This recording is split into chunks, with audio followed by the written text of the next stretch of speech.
Sekarang saya akan menjelaskan tentang analisis dekonstruksi sastra dalam cerpen Piutang-Piutang Menjelang Ajal. Yang pertama adalah bahwa bagaimana kekuasaan dan utang memengaruhi hubungan antar karakter. Dalam cerpen ini, utang itu berfungsi sebagai rantai yang merusak hubungan kekeluargaan, mengubah relasi Omsur dan keponakannya Hairul menjadi dominasi finansial dan ketergantungan moral. Utang hampir semiliar tersebut memberikan kekuasaan besar kepada Omsur, menciptakan kecemasan, rasa bersalah, dan ketakutan yang mencekik Hairul.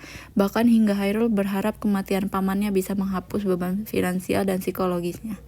Menjelang ajal, Omsur mempertahankan kekuasaannya dengan menulis kata piutang yang diinterpretasikan oleh anggota keluarga lain sebagai sebuah tuntutan untuk melunasi urusan duniawi, memaksa Hairul menjual rumahnya. Puncaknya, Omsur menggunakan kekuasaan terakhirnya bukan untuk menagih, melainkan untuk mengampuni seluruh utang Hairul. Lalu yang kedua adalah identifikasi oposisi bina dalam cerita. Dan di manakah posisi utang berada? Jadi, oposisi biner yang ada di dalam cerita adalah utang dan piutang.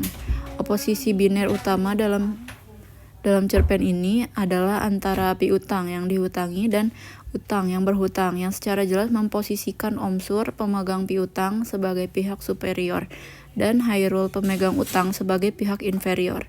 Piutang memberikan kekuasaan mutlak kepada Omsur, memungkinkannya untuk mengendalikan secara psikologis dan moral nasib Hairul yang hidup dalam kecemasan dan ketergantungan. Keberadaan utang ini membuat Hairul berada di posisi lebih rendah, mengabaikan harga diri dan kesehatannya hingga ia terikat oleh rasa bersalah yang tak terhindarkan. Bahkan kuasa piutang ini berlanjut setelah pesan bahwa Omsur ingin menemuinya, memaksa Hairul menjual asetnya. Meskipun pada akhirnya Omsur memilih mengampuni, ironi dari superioritas piutang ini justru menghancurkan Hairul yang sudah terlalu lama terbebani di posisi inferior, menegaskan bahwa kekuasaan piutang telah merusak hubungan mereka.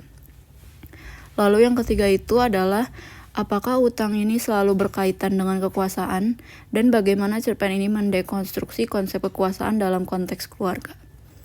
Jadi, jawaban saya adalah tidak selalu berkaitan, karena meskipun utang secara umum menciptakan hierarki kekuasaan, cerpen ini menunjukkan bahwa kekuasaan utang telah melampaui dan melepaskan diri dari subjeknya, yaitu Omsur.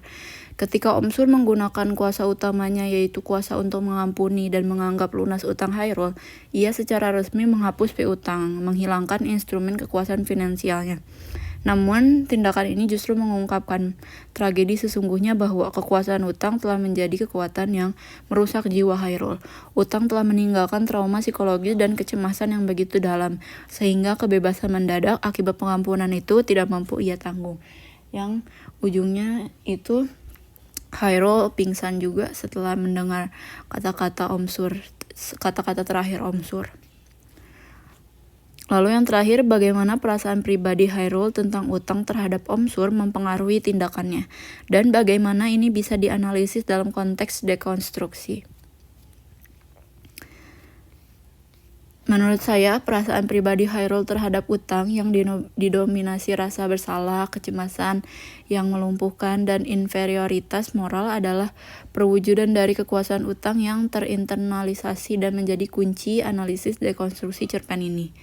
Karena kekuasaan Omsur tidak perlu lagi bersifat eksternal, karena Hairul telah menginternalisasi hutang sebagai beban moral yang merusak harga dirinya dan memicu kecemasan berkelanjutan, yang kemudian memengaruhi tindakannya untuk terus menghindar dan berkorban dengan menjual rumah demi menenangkan hatinya.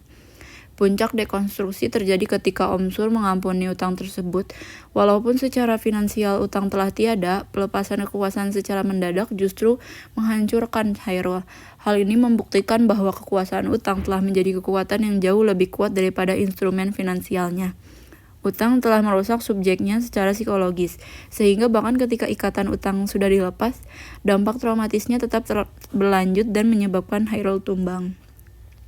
Kesimpulan saya adalah cerpen ini menunjukkan bahwa utang dan kekuasaan ini adalah kekuatan sentral yang merusak ikatan kekeluargaan dan psikis karakter. Cerpen ini dibangun di atas oposisi biner piutang, yaitu superior yang dipegang Omsur, dan utang inferior yang ditanggung Hairul.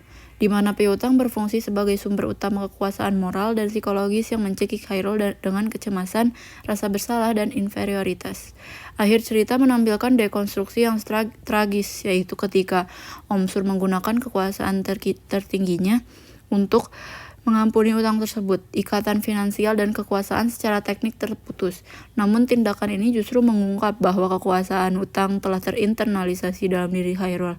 Utang yang awalnya adalah alat telah merusak jiwa Khairul, sehingga pelepasan kekuasaan secara mendadak tidak membawa kebebasan, melainkan tumbangnya Khairul. Kesimpulannya, cerpen ini menegaskan bahwa dalam konteks keluarga, beban utang mampu mengubah cinta dan kekerabatan menjadi ketakutan, dan bahwa dampak psikologis kekuasaan utang jauh lebih abadi dan mematikan daripada nilai transaksionalnya. Sekian dari saya, terima kasih.